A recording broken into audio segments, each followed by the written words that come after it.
Okay guys, thanks for joining my channel. I am going to be flying my Drak tomorrow morning. I thought I would just go over a little bit of what my setup is before I fly it. And just a quick tip, guys, I got these O-rings from Harbor Freight, and this one right here is a 7/32 by 11/32 by 1/16. And what I use these for is the little knobs.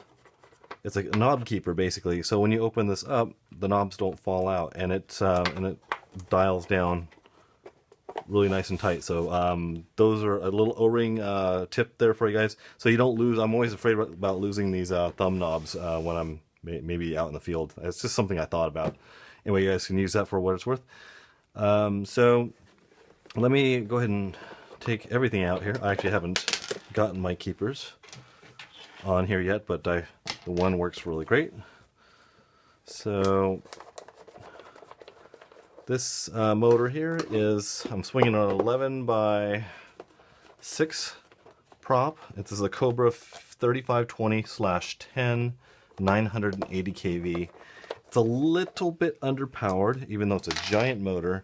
It is a lower kV for 4S because I am going to be running 2 of the 4,000 milliamp packs in there. So I've got the Cobra motor in here, 60 amp ESC from Hobby King, running the Arcbird system that's controlling, it's giving me OSD and controlling my flight modes.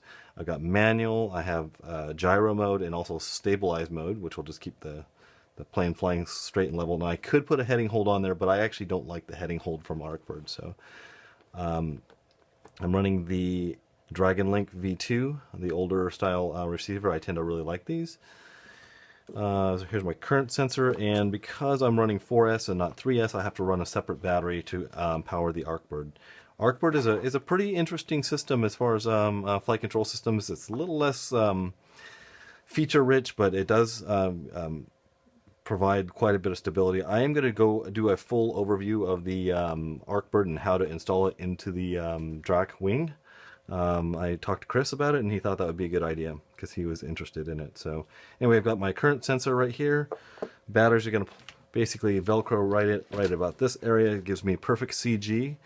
Now let me just show you guys something on the bottom here. And this is a little bit of grip tape right here. It's actually a little bit of sanding paper that I actually put on there, and I'll tell you what that is for in a second. Basically, I'm going to be grabbing this right here as I launch, so I'll go over that in just a second. Let me just flip this over. I'm going to flip the whole aircraft over. So I have my CG marked. I'll flip this whole guy over here. It's kind of funny because this thing is so slippery through the air, but that means that there's no real spots for you to grab onto it. It's kind of a funny thing. So, okay. One of the things I did on the bottom here is I glued just a tiny little strip of foam here. It's not aerodynamically too bad. So like I said, I've got that thumb, I've got the sandpaper on the top and this on the bottom, and I as you guys know, if you've seen my FX61 videos, I tend to throw them like this, and the airplanes do a fantastic job doing that. So okay, let's see, what else was I going to tell you about the bottom? Oh yes, CG. I've got the CG marked right here. This was a error mark here. Basically this mark is 1.5 inches forward, and I don't know if you can see it, but I actually put a little dab of hot glue right here, right on the CG. So when I'm holding it, I don't have to guess where the mark is. I can just put my fingers right on that dab of hot glue. Works out really, really good. So there's the nice motor protector from Chris. I can't get over how awesome this entire plane is. It's so well thought out. When you guys get this, you'll know. Anyway, got my Hobby King servos in there, and I didn't like the Velcro that came with the kit, because now this Velcro here is very, very difficult for it to actually get ripped off of there. The stock one is probably the weakest part of the whole kit, and if that's the weakest part of the whole kit, we're doing pretty good. So anyway, this is just a quick overview. Hopefully you guys like that tip about the O-rings, and I will talk to you guys later. Wish me luck on my Maiden.